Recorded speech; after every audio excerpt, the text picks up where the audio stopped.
historical errors, he says. Inerrant. How about we continue investigating Israelite origins? If not out of Egypt, where are the Israelites really from? To uncover that seminary secret, we gotta talk about a well-known bro. Hello everyone, and welcome back to Real Life Struggles. Today we're going to look at more of Satan's guide to the Bible.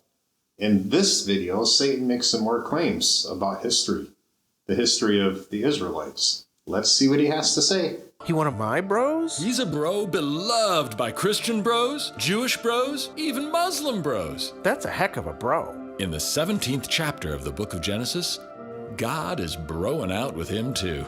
That's Abraham. Father Abraham. He owns the title, the first Jew. Father, bro, Abraham. I actually have less problem with Abraham not being real than I would with Moses and the Exodus not being real. Abraham still is closer to the time period people consider to be oral history, not literal history. Even if Abraham is a Jewish myth, he is still very important to their history and to their culture. So I don't have a problem with God wanting it included in the Bible. Abraham was God's bro. So, 2,000 years before Jesus, God promised Abraham land. Yes, God told Abraham that his descendants would outnumber the stars in the sky, and he'd have all the land of Canaan. In Genesis, God says, "For all the land that you see, I will give to you and to your offspring forever." Look, bro, I don't want to seem ungrateful, all right? You're insane, but aren't you forgetting something kind of major? What's that, bro? The land ain't empty. And I don't think those people are on vacation neither. But this land has already been promised. Is there an ancient text I'm unaware of that states this? I know there's parts of the Old Testament where God said these people founded this place and they turned into random ites, but I don't remember God promising the land in perpetuity to anyone other than Abraham. That being said, there is a precedent in the Bible for God taking away things he previously promised as a punishment for sin, or because the people prove they're not worthy of it. Kind of like Saul, he sinned, and then David became king, and it was taken away from him and his family.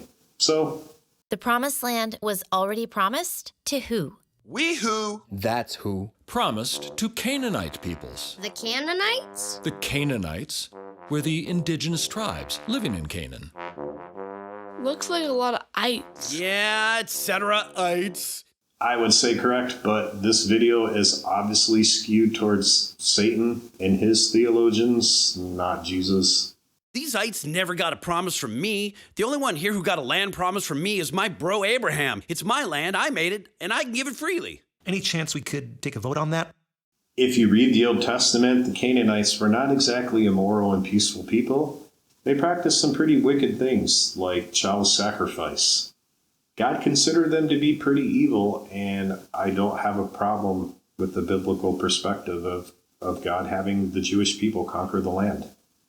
He wanted them to be set apart, he wanted them to worship only him, and he wanted them to act nothing like the Canaanites that were in the land. The Canaanites have every right to stay in their land. The Canaanites are full-on evil.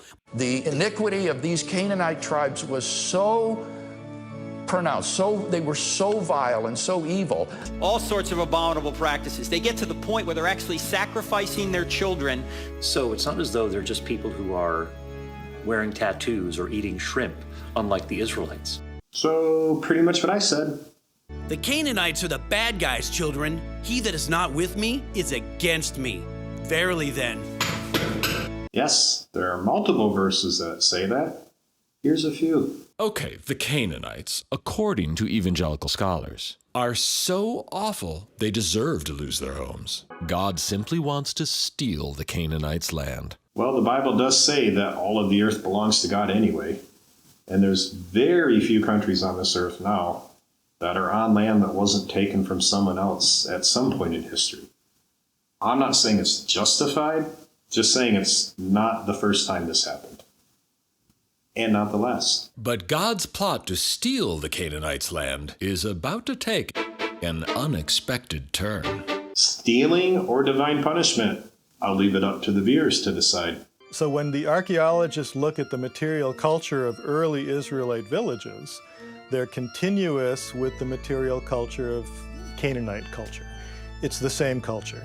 Is this taking into account that the Jewish people basically left Canaan to move into Egypt and then later had an exodus back into Canaan? Because I think that would explain it pretty well. Because I showed earlier there are people that can show the influence the Egyptians had on Hebrew language and culture and religion.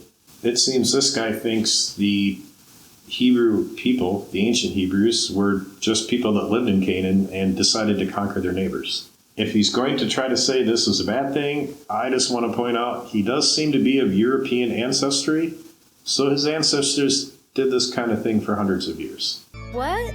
Aren't Canaanites the bad guys? Hebrew is a Canaanite language, and the early writings from the Bible show a clear continuity with older Canaanite literature, with Canaanite poetic forms, literary forms, people's names, people's language. This is all native Canaanite stuff. So when the archaeologists look at the material culture of early Israelite villages, they're continuous with the material culture of Canaanite culture.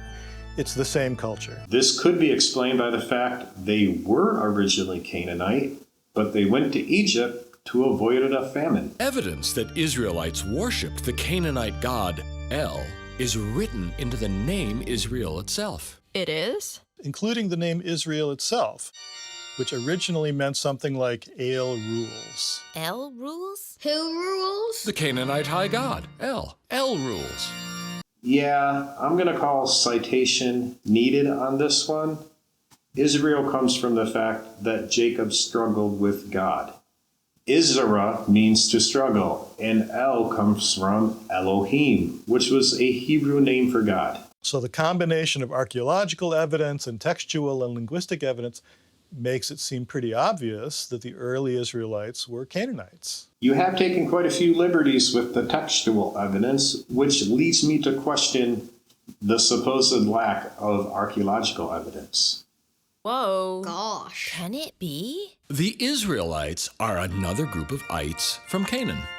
The archaeological conclusion is that these are the same people. I get that Israel was basically the same semantic people that were in Canaan, but it is important to note that most of the theologians on Satan's side, they don't believe any of the Bible is true.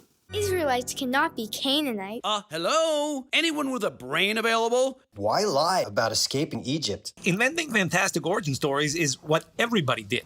Every schmuck has an origin story. That's what I'm trying to say. Yes, by giving them laws and a separate culture. God wanted them to worship only Him and to not do things like child sacrifice. Peoples of the ancient Near East engaged in what might be called competitive historiography to show how their national heroes outshone the heroes of other peoples or were the true and most ancient founders of culture. You're saying all this Bible history was just made up to impress the neighbors? There are things in the Bible that follow the ancient Near Eastern culture's habit of exaggerating things for effect. I don't see how Exodus is one of them yet. I am open to evidence. The original function of the story was to initiate people into an identity of being Israelite. I'm still in its history explaining the origin of the ancient Hebrews. The Bible calls the first Israelites a mixed multitude. From a mixed multitude of Canaanites into a unified, connected group of Israelites who were in the process of crystallizing into the people of Israel. In other words, the story, in a way, makes the people into the people. So he's misquoting a Bible verse from a story he doesn't believe happened to justify his belief that the Jewish people never left Canaan for Egypt. Well, which one is it? Did they leave and come back, or did they never leave at all? And the multitudes refers to people that weren't Jewish. The Egyptians that followed because they believed in the Jewish God. The story makes the people into the people? The story makes the people into the people. Israelites are from the Promised Land. Just more ites. From Canaan. Now, this new group of ites, the Israelites, entered the world stage 500 miles east of Egypt, sometime around 1200 BC. Well, that still fits within the accepted date of the Exodus from Egypt.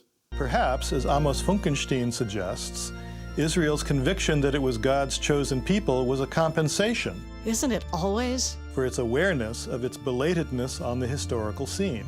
How is that late? The emergence of the Israelites, according to this video we're watching, matches with what scholars say was the time that the Israelites left Egypt. Thanks for watching, everyone. Next video, we'll look at some different claims that these theologians are making about the Bible, and I'll give my opinion on why I think they're wrong. Thanks for watching. Here's some more videos. And as always, please hit the subscribe and the like button.